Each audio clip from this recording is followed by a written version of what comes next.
Hi there, how are you doing? Welcome to this video. It's really good to have you here. This video is going to be talking about seasonal self-care for highly sensitive and neurodivergent people for the month of May.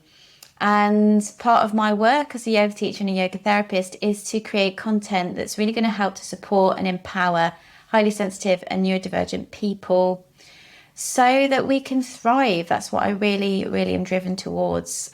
So welcome. Now, I've been talking a lot over the last few months about this aspect of your self-care changing with the seasons, and that's what's really prompted me to deliver these videos and create them.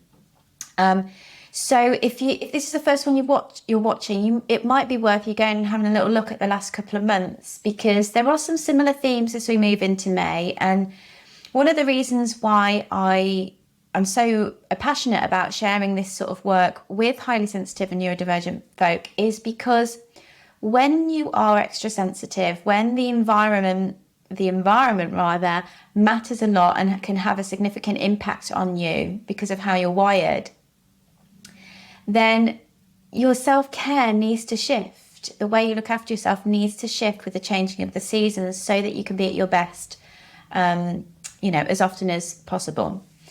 So if you are brand new to me, my name is Nicola and I am a yoga teacher and a yoga therapist, and I'm really glad that you're here. So let's get started with what May brings to the plate in terms of challenges. So a little bit similar to last month, but it really starts to pick up this month, and I'm definitely feeling it myself, is May with the increased light. If you're here in kind of the northern hemisphere anyway, there's a lot more social stuff on the agenda. There's probably a greater feeling of social obligation, because when the weather's warmer and the nights are lighter, it gives us the opportunity to get out and explore and do fun things with friends, and maybe some not so fun things with people that we feel, kind of tethered to out of obligation.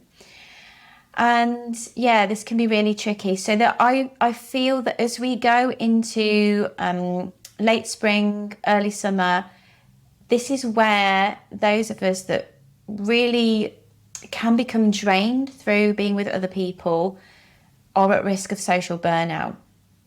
And I think this is especially true if, if you're working in a job that means you're with other people, then that's especially true. If you have a family, young children, etc., it's just adding more to your sort of social diet, if you like. So that is an issue, and it's definitely one that I have to really think about. So the other thing, and this has definitely been true for me, oh my gosh, over the last, definitely in April, and it's kind of sort of continuing a little bit, is wardrobe crises. Because the weather, at least for me where I am in the UK, has been so changeable. We've not so much, this is, at the start of the month, but definitely in April, we've had like really blazing hot sun mixed with loads of wind and rain and hail, and that's just been in one day.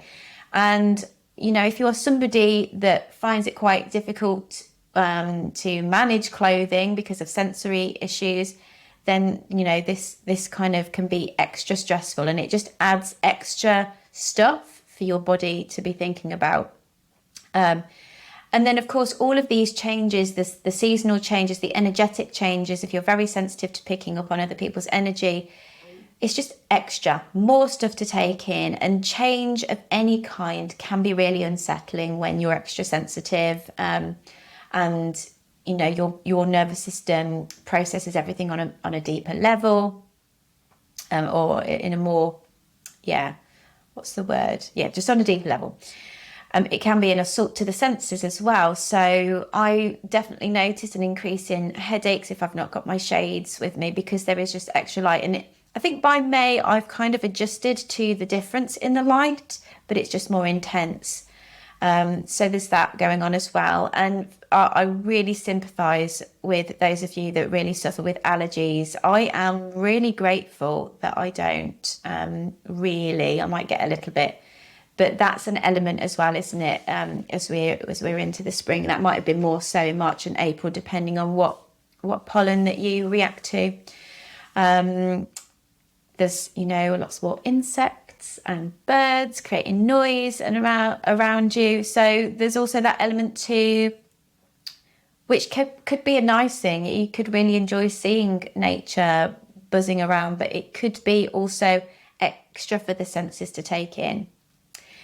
So then, what would I suggest doing? What am I doing? So I am trying to, and this is quite tricky, with having a combination of autism and ADHD, they can butt heads actually sometimes, and then my sensitive self is just overwhelmed and wants to hide under a rock. But I'm really trying to give myself as much rest as possible to reconfigure all of these shifts and changes. And rest can look different for all of us. It might just be being on your own and reading a book and kind of zoning out of reality for a bit. It could be a nap. Oh, I love a nap. A nap is the way to go for me. It could be going for a walk on your own. It could be an early night. It could be getting a massage if that's something that feels good for you. There's a whole host of different things. But if we are, and I also feel that the more social stuff that we're scheduling in, then the more rest we need as well. I'm really guilty of like being rested and then feeling, and this is the ADHD side, feeling like I can take on the world and like planning loads of stuff to do. And then realizing actually I can't fulfill that. So really trying to be kind to myself, and give myself those little pauses in between saying yes to things and being asked if I want to do them. Another one, and I'm really trying to do this with my kids as well, is no matter what goes on in the day, keeping our bedtime routines as consistent as possible. And actually I'm trying to inch it back a little bit so that we've got extra decompression time as a family, but also as individuals as well. And we've had one or two stressful things crop up over the last few months. So what that's meant is we've needed extra time to wind down. So if you are going through a difficult period, just generally, never mind the season, you might want to factor that in as well.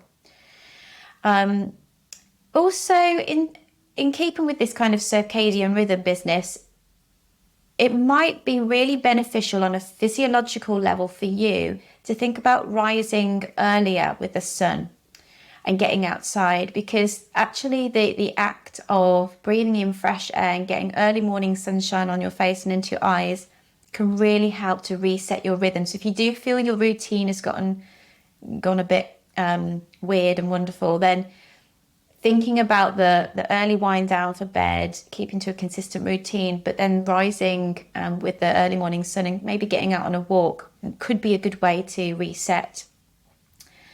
And then another one, and I actually haven't done this for myself yet, although I have had a bit of a sort out, is maybe thinking about having a seasonal pack to hand that can handle all of this weird weather.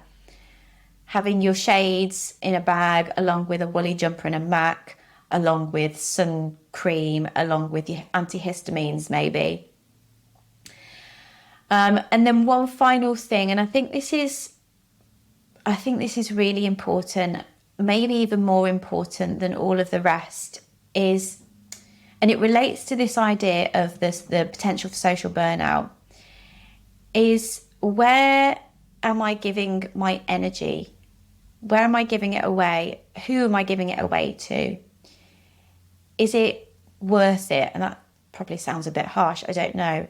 But if you are prone to being a bit like me and saying yes to everything because you're having a good day, but then maybe that autistic side of you or sensitive side of you, or your body just can't keep up with it and then you end up burning out, I think it's really important to take that time to go within and just ask yourself, who do I want to gift my energy to? What do I want to gift my energy to? Is it worth my time and energy? Is it doing me good to do that? This is really important. It's something that I've really spent a lot of time. In fact, I've spent a good few years really asking myself that question. And I recently went away with some friends, and one of them really gifted me with a really beautiful phrase, just 3 words, that's helping me to create discernment around what I say yes to. And that is the phrase soul or stuff. I think she maybe got it from somewhere as well. So I'm sorry, whoever it was that came up with that, I credit you. And what that means is asking, with all of your choices, all of your decisions, maybe isn't possible for everything, of course, but asking, is this nourishing my soul, or is it just stuff that's superfluous to what I need and what I want? And of course, there is a little bit of, I do have certain responsibilities, but I think it's sometimes helpful, and it's certainly been helpful for me. Okay, that's all I've got to share for this month. As always, I would really, really love to hear how you're navigating May, how last month was for you, what's going on with your self-care, what tweaks you feel you want to make. And just reaching out, I'd really love to hear from you. And of course, if you like the video, give it a thumbs up. It really helps the channel. And consider subscribing too. Please share this with anyone you feel might benefit. And yeah, I hope you have a wonderful May. Take care for now, and hopefully I'll see you on the next video.